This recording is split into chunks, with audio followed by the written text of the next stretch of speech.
Good afternoon, everyone, and welcome at the press conference following today's meeting of the Foreign Affairs Council. Apologies for this slight delay. High Representative Vice President Federica Mogherini will present briefly the outcomes of today's discussions, and then we'll take a few of your questions. High Rep, you have the floor. Thank you very much. I think you have already seen the outcome of this Foreign Affairs Council. So I will follow the example of the last councils and be very short in my introduction and let you have more time for the questions.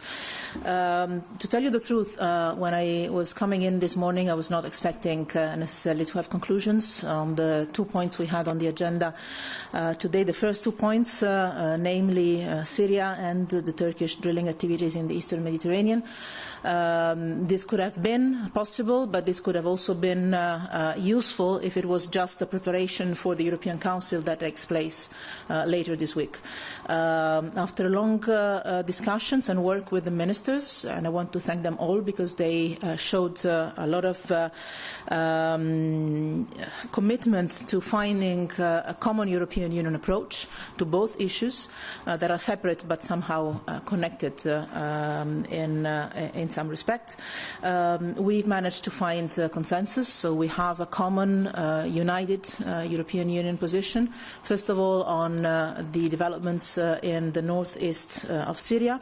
I imagine you have seen the Council conclusions already, so you have seen that there is a clear condemnation from the European Union side of Turkey's military action in the northeast of Syria. There is a strong support for the UN-mediated political process, and I'm grateful to the UN Special Envoy Pedersen that has joined us this morning, briefing us on the state of play and also the perspectives and also the difficulties of the political process under his auspices to be restarted in Geneva. I want to say very clearly there is a strong support from our side in the first place to the beginning of the work of the Constitutional Committee. We believe that it has been extremely important, the fact that he has managed to find an agreement for the first time ever on the constitution of this Constitutional Committee. So we definitely want to see this starting to work in Geneva, and we're ready to support it. There is also a common, clear position of the European Union and the Member States on our support and our common commitment to the global coalition against Daesh. You might have seen in the conclusions we call for a ministerial meeting of the global coalition, because we see as one of the most immediate consequences of these military activities in the northeast of Syria the fact that Daesh could re-find its breathing space inside that territory. That worries us enormously. This is a direct security threat to the European Union, not only to the European Union, first and foremost to the region and the international community. So we want to see this tackled in the global coalition format. And there is obviously also our strong commitment, as usual, to the stability of the region. And let me say that in particular any attempt to have any kind of demographic engineering in that region would be seen from our side as particularly dangerous.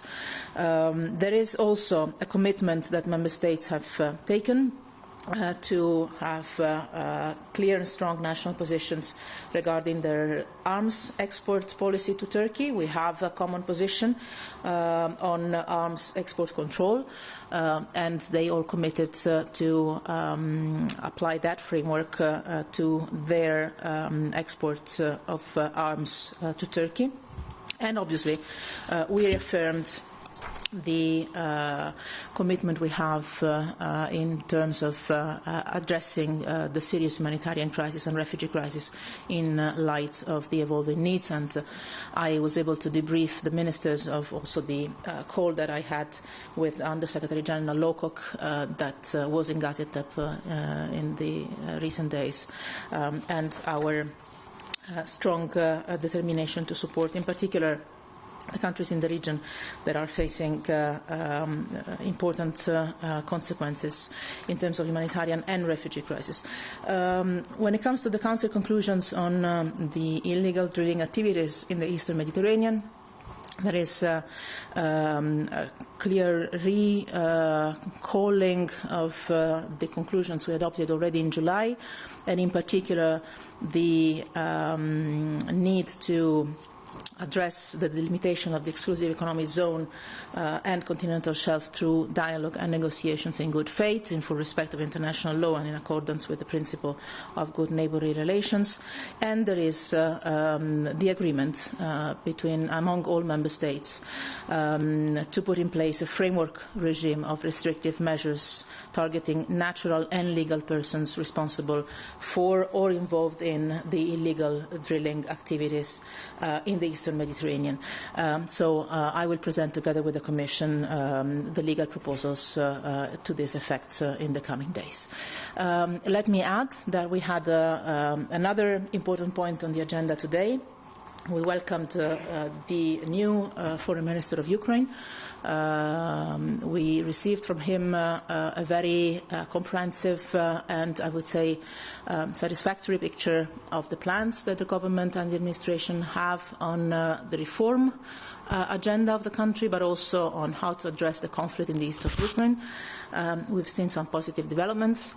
We're very much willing to support them, and we reconfirmed to him, and obviously through him to all the Ukrainian people, the European Union's strong determination to support Ukraine, its sovereignty, its territorial integrity, our non-recognition policy of the illegal annexation of Crimea and Sebastopol, and even, or as important than that, our determination to continue to fully support Ukraine's reform agenda.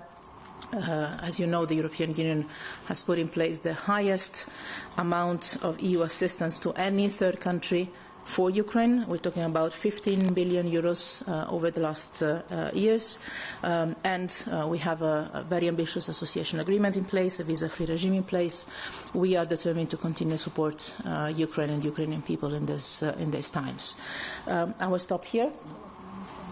And yes, due to the fact that the discussion on the northeast of Syria and of the drillings took longer than expected, actually it was quite expected, I would say, we will postpone the point that was